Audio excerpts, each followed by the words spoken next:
তো হ্যালো বন্ধুরা, তো তোমাদের জন্য আজকে আমি একটা নিরামিষ রেসিপি নিয়ে এলাম। এটা সবার জানা, তবু আমারটা আমি শেয়ার করছি। তার জন্য প্রথমে দেখো গ্যাসটা অন করে নিলাম। কড়াইটা গরম হয়ে গেলে এতে দিয়ে দেব তেল। কড়াইতে একটু জল ছিল, দেখো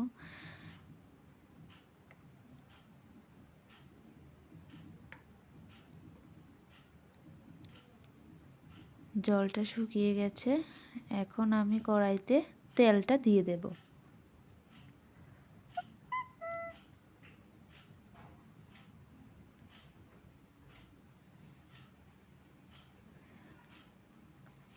তো কড়াইতে আমি তেলটা দিয়ে দিলাম। দেখো তেলটা গরম হয়ে গেলে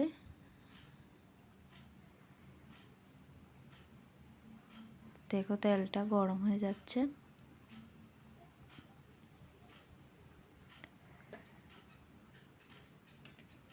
তেলটা একটু কম হবে বলে আমি আরেকটু তেল দিয়ে দিলাম। নিরামিষ তরকারির মধ্যে একটু তেল মশলা একটু বেশি লাগে।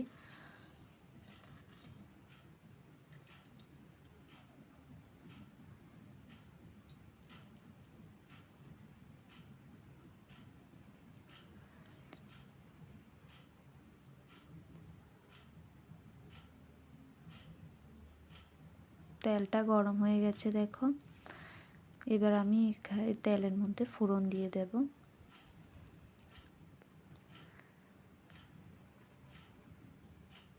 পাঁচ ফোড়ন দিয়ে দিলাম। তারপর দেব তেজপাতা,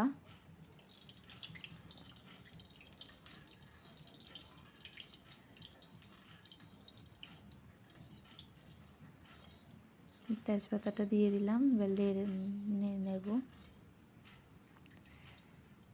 এবার আমি দিয়ে দেব কোরানো নারকেল।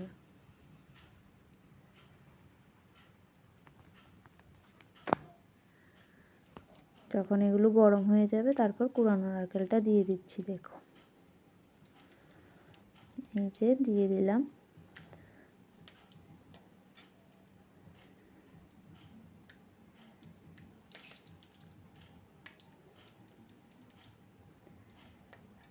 নারকেলটা যতক্ষণ একটু ভাজা ভাজা হবে নাড়তে থাকবো, না হলে আবার ছাঁচ লেগে যেতে পারে। যখন নারকেলটা ভাজা হয়ে তেল ছেড়ে দেবে, একটু লাল লাল হবে, তারপর এটাতে আমি মশলাটা দিয়ে দেব।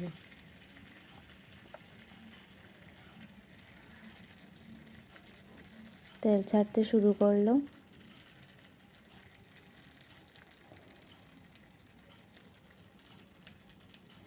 এখানে আমি আদা, কাঁচা লঙ্কা, ধনে গুঁড়ো, জিরে গুঁড়ো, হলুদ গুঁড়ো, লঙ্কার গুঁড়ো সব মিশিয়ে নিলাম। তো এই মশলাটা এক্ষুনি দিয়ে দেব।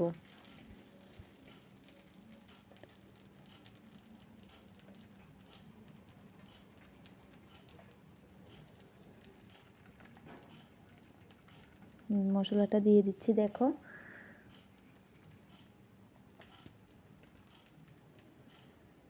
এতে একটু চিনিও দিয়ে দিয়েছিলাম মশলার ভেতর। চিনি দিলে ব্যালেন্সটা ঠিক থাকে, স্বাদটাও ঠিক থাকে, তাই একটু চিনি অ্যাড করে দিয়েছি। আর নিরামিষ সবজির মধ্যে একটু মিষ্টি দিতেই হয়। তো যতক্ষণ মশলাটা ভাজা হবে, তেল ছাড়বে, ততক্ষণ নাড়তে থাকবো।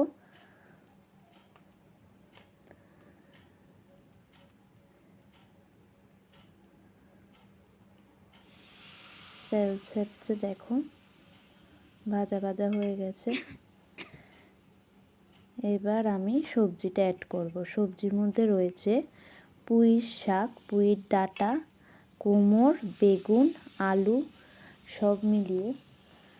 এই পুঁই শাকটা শুকনো মাছ দিয়েও খাওয়া যায়, মাছের মাথা দিয়েও রান্না করা যায়। তো আমরা নিরামিষটা রান্না করছি আজকে। এবার সবজিগুলো দিয়ে দেব।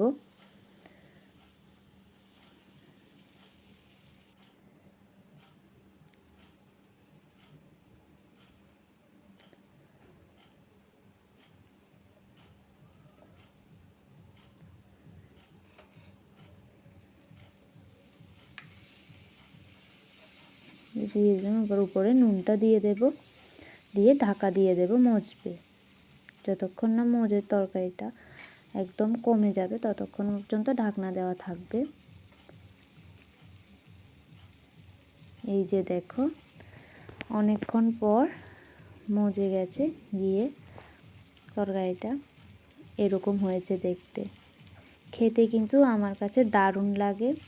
হয়তো অনেকেই জানা রান্না এটা, কিন্তু তারপর আমি রান্না করলাম তাই তোমাদের সাথে একটু শেয়ার করলাম। আমার তো খুব ভালো লাগে খেতে। তোমাদের কার কার ভালো লাগে অবশ্যই জানাবে, আর কেমন লাগলো তোমাদের এটাও জানাবে। এই যে দেখো,